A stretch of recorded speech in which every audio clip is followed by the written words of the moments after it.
है जिसमें पीओके को यानी कि पाकिस्तान ऑक्युपाइड कश्मीर को भारत का हिस्सा बताया गया है और अमेरिका और भारत ने ट्रेड डील का फ्रेमवर्क जारी किया है, मगर इससे पाकिस्तान की टेंशन अब बढ़ गई है। दरअसल अमेरिका ने एक नक्शा जारी किया है जिससे शहबाज शरीफ और असीम मुनीर की नींद उड़ जाएगी। दरअसल अमेरिका ने पाकिस्तान अधिकृत कश्मीर यानी पीओके को भारत का हिस्सा माना है। वैसे भी पाक अधिकृत कश्मीर यानी पीओके भारत का हिस्सा है। भारत शुरू से यह मानता है कि पीओके भारत का अभिन्न अंग है जिस पर पाकिस्तान ने कब्जा जमा रखा है। अब भारत की इस बात पर अमेरिका ने भी मुहर लगा दी है।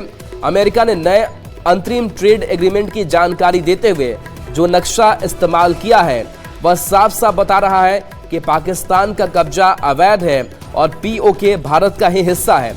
इस बयान के साथ जारी सोशल मीडिया पोस्ट में इस्तेमाल भारत के मानचित्र में पीओके समेत समूचे कश्मीर को भारत का हिस्सा दिखाया गया है। कूटनीतिक तौर पर इसे बेहद अहम माना जा रहा है क्योंकि यह अमेरिका की ओर से भारत की क्षेत्रीय अखंडता को लेकर स्पष्ट संकेत माना जा रहा है। यह कदम भारत अमेरिका रणनीतिक और राजनीतिक भरोसे को और मजबूत करता है।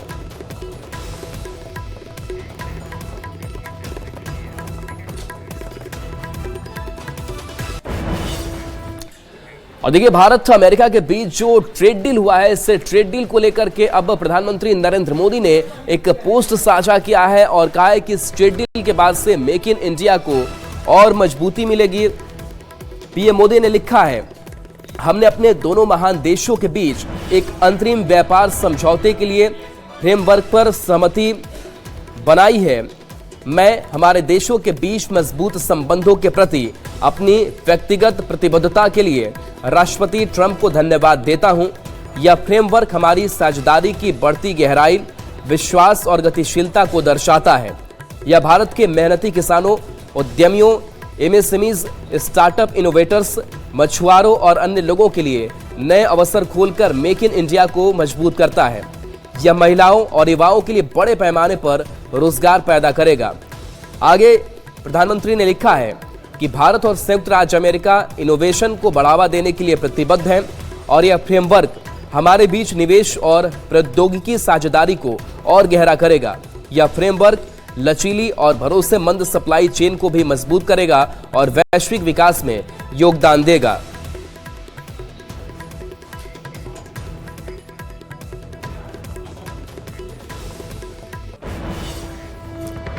और देखिए, अमेरिका ने भारत को लेकर के टैरिफ पर बड़ी राहत दी। टैरिफ की कीमतों को कम किया गया और ऐसे में अब व्यापार के विस्तृत होने की जो संभावनाएं हैं वो बढ़ गई है। अमेरिका ने भारत पर से 25% लगा हुआ अतिरिक्त टैरिफ भी हटा लिया है। अमेरिकी राष्ट्रपति ट्रंप ने भारत पर अतिरिक्त 25% टैरिफ हटाने का आदेश जारी कर दिया है। अमेरिका ने रूसी तेल आयात करने पर लगा 25% टैरिफ हटा दिया है। आज सुबह 10:30 के बाद से ये 25% का जो टैरिफ है वो हट जाएगा। ट्रंप के इस कदम से भारतीय निर्यातों को बहुत फायदा होगा और फिर से अमेरिका के साथ व्यापार पटरी पर वापस लौटने लगेगी। टैरिफ अगस्त 2025 में लगाया गया था जब अमेरिका ने रूस यूक्रेन युद्ध के बीच भारत द्वारा रूसी तेल की खरीद को लेकर आपत्ति जताई थी। हाल के दिनों में टैरिफ को लेकर चल रहे तनाव के बीच ये कदम दोनों देशों के आर्थिक रिश्तों को मजबूत करने वाला माना जा रहा है।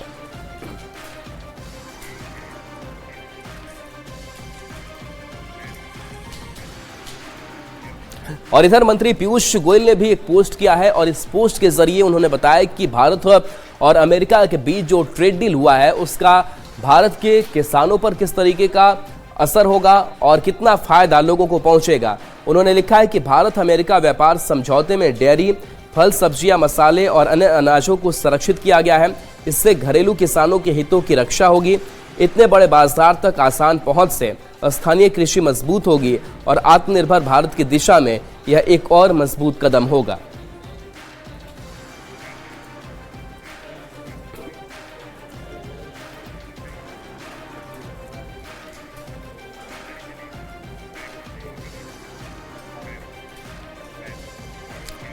और देखिए, बिहार विधानसभा ने अपने गौरवशाली 105 साल पूरे किए गए हैं और इस मौके पर बड़ा कार्यक्रम जो है वो विधान सभा में रखा गया है। विधानसभा का स्थापना दिवस 105 साल पूरे हुए हैं और इस मौके पर आज भव्य समारोह मनाया जा रहा है। लोकसभा अध्यक्ष ओम बिरला, विधानसभा और केंद्रीय मंत्री किरेन रिजिजू भी पहुंचे हैं, जहां उनके स्वागत की भव्य तैयारी की गई है। बिहार विधानसभा के सेंट्रल हॉल में होने वाले कार्यक्रम में लोकसभा अध्यक्ष ओम बिरला शामिल होंगे। सशक्त विधायक, सशक्त लोकतंत्र विषय पर होने वाले व्याख्यान में सभी विधायकों और मंत्रियों को शामिल होने का आमंत्रण दिया गया है।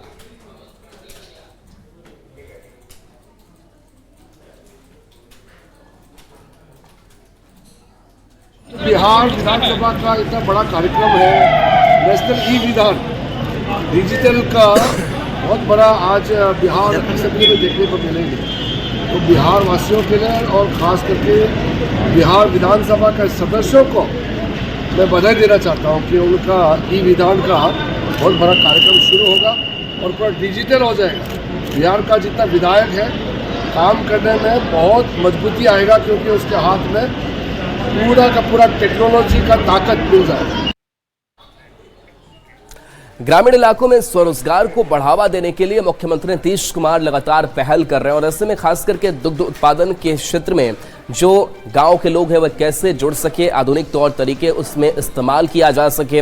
हालांकि गांव की अगर बात करें तो दुग्ध उत्पादन काफ़ी लंबे समय से होता चला आया है, लेकिन इसको कैसे नए तकनीक से, नए मार्केट से जोड़ा जाए, इसके लिए पूरी जो कोशिश है वो बिहार सरकार जो है वो कर रही है, ताकि दुग्ध उत्पादन जो है उसका एक मार्केट भी मिले और कृषकों को, जो गांव के लोग हैं, उनको कैसे इसकी आमदनी का लाभ भी पहुंच सके। सीएम ने सोशल मीडिया एक्स पर पोस्ट किया है और कहा है कि हर गाँव में अब सुधा दुग्ध उत्पादन समिति का गठन किया जाएगा, जिससे पशुपालकों को दूध की उचित कीमत मिल सकेगी।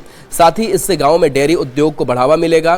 फिलहाल बिहार के कुल 39,073 गांव में से 25,593 गांवों में सुधा दुग्ध उत्पादन समिति का गठन हो चुका है और अगले 2 साल में हर गांव में सुधा का केंद्र स्थापित किया जाएगा। इसमें सबसे खास बात यह है कि सुधा केंद्र के आवंटन में महिलाओं को स्वरोजगार से जोड़ने के लिए जीविका दीदियों को प्राथमिकता दी जाएगी, जिससे ग्रामीण इलाके में महिला स्वरोजगार को बढ़ावा देने में मदद मिलेगी।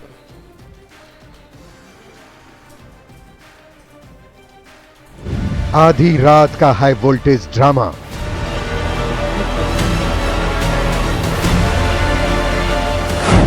इकतीस साल पुराने मामले में एक्शन,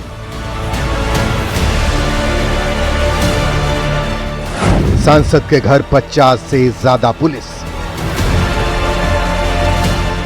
घंटों तक सवाल जवाब और बहस। देर रात पप्पू यादव गिरफ्तार।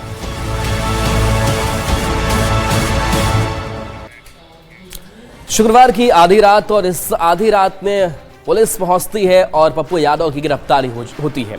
घंटों ड्रामा भी चलता है। पप्पू यादव कहते हैं कि आप सिविल ड्रेस में आए हैं, आप वारंट दिखाइए, लेकिन इन सब के बीच पूर्णिया सांसद पप्पू यादव गिरफ्तार किए जाते हैं।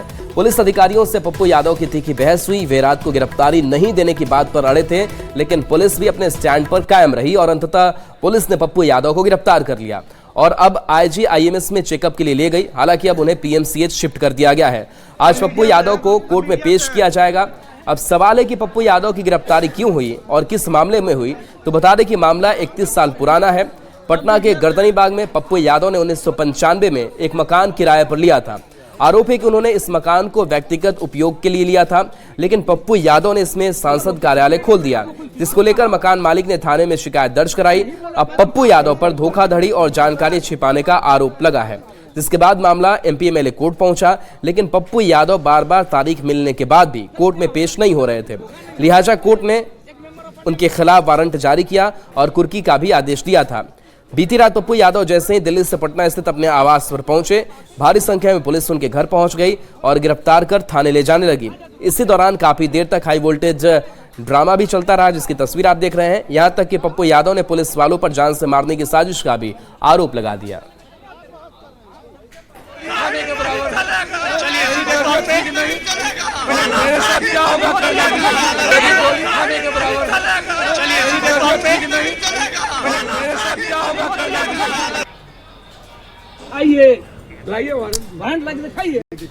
तो देखिए ये पप्पू यादव जो गिरफ्तार किए जा चुके हैं, लेकिन ये देर रात की तस्वीर हम दिखा रहे हैं जब पुलिस उनके पटना स्थित आवास पर पहुंची थी। उनकी गिरफ्तारी को लेकर के अंततः गिरफ्तार कर पुलिस लाई है।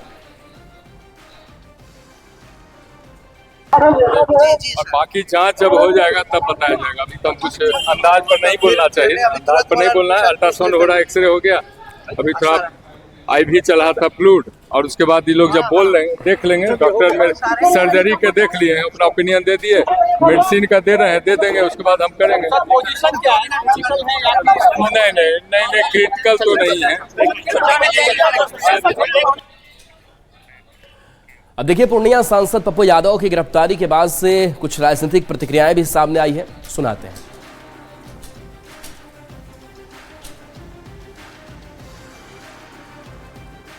कानून की नजर में कोई आम और खास नहीं होता है। कानून सबके लिए बराबर है। कोई भी व्यक्ति अगर कानून को तोड़ेगा तो निश्चित रूप से उस पर कार्रवाई होगी। पप्पू यादव जी की गिरफ्तारी एक पुराने केस में हुई है, नियम संवत हुई है। हमें लगता है कि न्यायालय में उनको अपना पक्ष रखना चाहिए।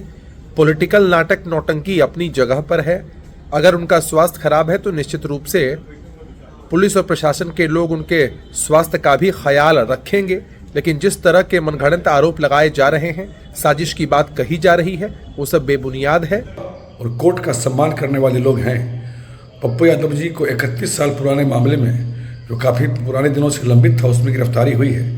और अगर उन्हें कोई इस पर शिकायत है तो वह अदालत में अपना पक्ष रख सकते हैं। बेवजह का हंगामा ड्रामा किसी को नहीं करना चाहिए। हम लोग बिहार को विकसित राज्य बनाने के लिए काम कर रहे हैं, न कि किसी व्यक्तिगत विवादों के और किसी की व्यक्तिगत टिप्पणियों पर जवाब देने के लिए। अगर आप हुकूमत की तानाशाही से लड़ रहे हैं तो आपका दायित्व बनता है कि आप कानूनी प्रक्रिया का पालन करें। पप्पू यादव जी पर पुराना मामला था, वारंट था, उन्हें निश्चित तौर पर कोर्ट में जाना चाहिए था या इस केस में जमानत ले लेनी चाहिए थी। जमानत रहती तो आज वो गिरफ्तार नहीं होते। उनको मालूम है कि वो जुल्मी हुकूमत से लड़ रहे हैं। पप्पू यादव की गिरफ्तारी के बाद से बीजेपी सांसद संजय जायसवाल का बयान सामने आया है। उन्होंने कहा कि पप्पू यादव कैसे हैं और किस तरीके के हैं, ये किसी से छिपा नहीं है। को कौन नहीं जानता है। 13 साल की स्वतंत्रता आंदोलन में वो जेल गए थे, यह भी बताएं। उनको यह भी बताना चाहिए कि रिचर्ड हेडली ने यह क्यों लिखा अपनी किताब में कि जब पुरुलिया में उन्होंने AK-47 गिराया था और वो दिल्ली से उनको भागने में मदद करने वाला व्यक्ति पप्पू यादव था, जिसने अपने सीट के भीतर रिचर्ड हेडली को छुपा करके दिल्ली से पूर्णिया लाया और पूर्णिया से नेपाल भेजा। यह व्यक्ति जब न्याय की बात करता है, यह व्यक्ति जिसने अजीत सरकार की हत्या खुलेआम की है, वह व्यक्ति जिसके कारण पूर्णिया का पूरा इलाका जो दिन में भी कोई नहीं निकलता था। पप्पू यादव जी का इतिहास क्या है, यह बिहार का बच्चा बच्चा जानता है। आरोप प्रत्यारोप अपने जगह पर है, लेकिन कानून का अनुपालन करना हर नागरिक को जरूरी है। कोर्ट के बार बार बुलावा के बावजूद 1995 का केस रहने के लिए किराया लिया था, अब बना दिए कार्यालय। तो जो एक सामान्य नागरिक होता है उसको कानून में अधिकार प्राप्त है। उसने वह न्यायालय गए और न्यायालय ने तत्संबंधी कार्रवाई सुनिश्चित किया। इसलिए मान्यवर पप्पू यादव जी, इस पर राजनीतिक प्रलाप की कोई जरूरत नहीं है। देखिए, तेजस्वी यादव आरजेडी के राष्ट्रीय कार्यकारी अध्यक्ष बनाया गया और उसके बाद से अब बड़ी तैयारी की गई है कि उनका स्वागत किया जाए और भव्य समारोह आज रखा गया है, जहां पर ये आरजेडी कार्यालय फूलों और लाइटों से सजाया गया है। जब तेजस्वी यादव पहुंचेंगे तो बड़ा भव्य आयोजन होगा। उनके स्वागत की तैयारी देखिए गाजे बाजे के साथ की जाएगी। आरजेडी कार्यकर्ता और समर्थक ढोल नगाड़े की धुन पर थिरक रहे हैं। आरजेडी दफ्तर में शानदार लाइटिंग और सजावट की गई है। तेजस्वी यादव के बड़े बड़े बैनर पोस्टर लगाए गए हैं। तेजस्वी यादव जब यहां पहुंचेंगे तो कार्यकर्ताओं का स्वागत भी करेंगे। कार्यकर्ताओं का कहना है कि पार्टी की कमान अब युवा तेजस्वी के हाथों में है, जिससे पार्टी और मजबूत होगी।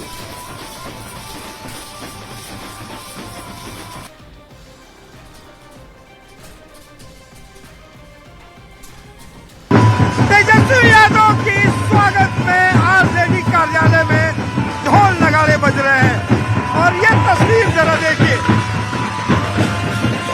आरजेडी कार्यालय की ये तस्वीर है, जहां पे तमाम जो लोग हैं उनके स्वागत के लिए पहुंचे हैं और सबके जो टी शर्ट है हम तेजस्वी लोग, इस पे लिखा हुआ कि जितने भी जो अब आज के बाद जो कार्यकारी राष्ट्रीय अध्यक्ष बने हैं वो पूरा आरजेडी तेजस्वी में हो गया है। और इस टी शर्ट पे हम तेजस्वी लोग के जरिए ये बताने की कोशिश है कि यहाँ पे अब तेजस्वी का राज है और तेजस्वी आज से अपने कार्यकर्ताओं को अपने तरीके से जो है वो यहाँ पे संदेश देंगे। ये तस्वीर नजर लीजिए, ढोल नगाड़े पे तमाम लोग हैं वो झूम रहे हैं और ये स्वागत की तैयारी है। इससे पहले आरजेडी कार्यालय में इस तरह का स्वागत पहले नहीं देखा गया। ये पहला मौका है जब इस तरीके से स्वागत जो है वो आरजेडी कार्यालय में देखा जा रहा है, जहां पे ढोल लगाने के साथ 50 से ज्यादा जो है कलाकार यहाँ पे पहुंचे हैं और लगातार जो है ढोल लगाने के बीच में यहाँ पे स्वागत की तैयारी है। आज जब तेजस्वी यादव यहाँ पहुंचेंगे तो वहाँ पे तमाम बड़े नेता जो है वो यहाँ पे साथ पहुंचेंगे और ये ढोल लगाने के बाद ये बता रहा है पूरा आरजेडी जो है तेजस्वी में हो गया है।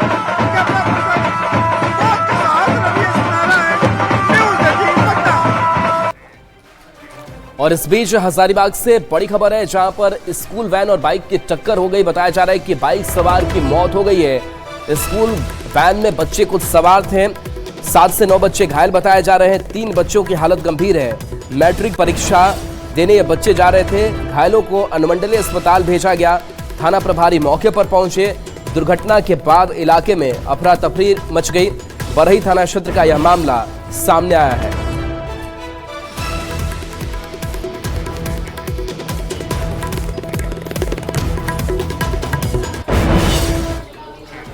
बिहार के लाल वैभव सूर्यवंशी ने क्रिकेट में ऐसा धूम मचाया कि दुनिया पूरी देखती रह गई।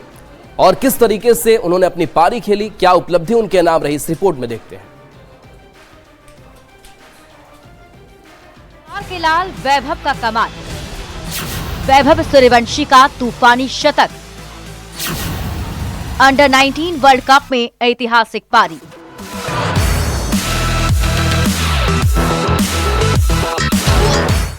अंडर 19 वर्ल्ड कप में बिहार के लाल वैभव सूर्यवंशी 55 गेंदों में शतक जड़कर धमाल मचा दिया। 14 साल की इस छोटी सी उम्र में दुनिया के सबसे बड़े मंच पर ऐसी निर्भीक बल्लेबाजी देखना अद्भुत पल रहा। वैभव ने मैदान के चारों ओर चौकों और छक्कों की बरसात कर दी। वैभव सूर्यवंशी 80 गेंदों में 175 रन बनाकर आउट हुए। इसमें 15 चौके और 15 छक्के शामिल हैं।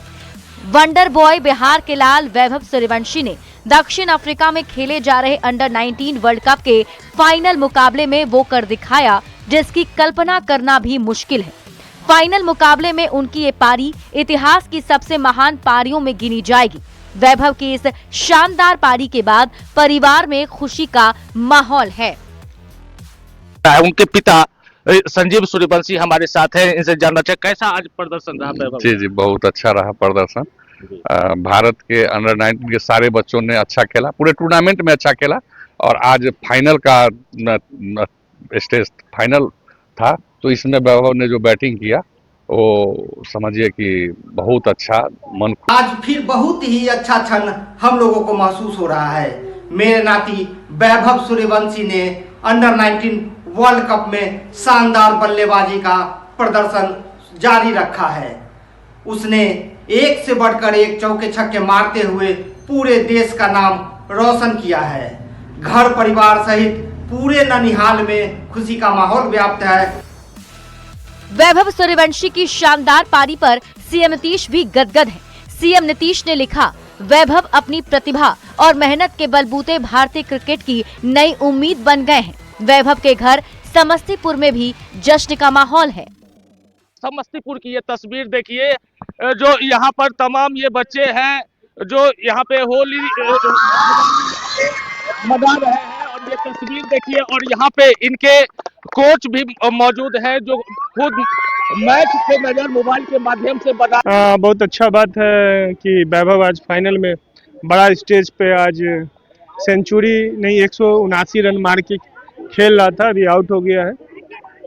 बहुत खुशी की बात है कि फाइनल जैसे मंच पे वो अपने नाम के अनुरूप प्रदर्शन। आज का प्रदर्शन बहुत अच्छा रहा, उसने इतनी मेहनत की इसलिए वो इस मुकाम को छूने हासिल करने में सक्षम रहा। बिहार के समस्तीपुर के लाल की ऐतिहासिक पारी से पूरा बिहार गौरवान्वित है। वैभव के परिजन और संबंधी उनकी इस उपलब्धि पर फूले नहीं समा रहे हैं। आईसीसी अंडर 19 वर्ल्ड कप के फाइनल में वैभव सूर्यवंशी ने बल्लेबाजी की वो मिसाल पेश की जिससे पूरी दुनिया हैरान रह गई। न्यूज 18 के लिए समस्तीपुर से मुकेश कुमार की रिपोर्ट। खबर सासाराम से है, जहां भोजपुरी सिंगर राजा की शादी और इस शादी समारोह में भोजपुरी स्टार भी पहुंचे। मनोज तिवारी पहुंचे, खेसारी लाल यादव पहुंचे। इसके साथ साथ 11 गरीब कन्याओं का विवाह भी कराया गया।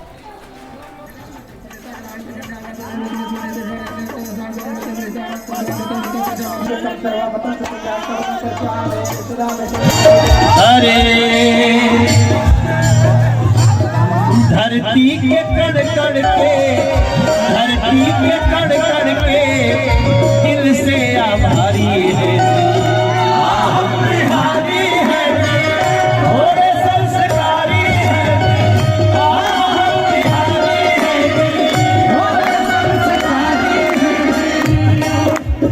आप सब लोग सही मायने में तो ये बात बा, और रउआ सब जितना लोग यहाँ आयल बनवान जाता है, जिकरे जिकरे हाथ में मोबाइल बा, सब लाइव प्रसारण हो रहा है। और सामने सही मायने में पूछी तो अंकुश राजा हमन के लिए वो रास्ता दिखौने वाले कि अगर हम शादी करत नहीं था कुछ और गरीब परिवार के भी सहारा बनल जा सकेगा। और एक खातिर अंकुश बाबू राजा तो लोग के बहुत बहुत आशीर्वाद, और यही सब बात से इंसान के वो नया पहचान बनेला। और चलिए एक छोटे से ब्रेक का वक्त है, जल्द वापस आते हैं।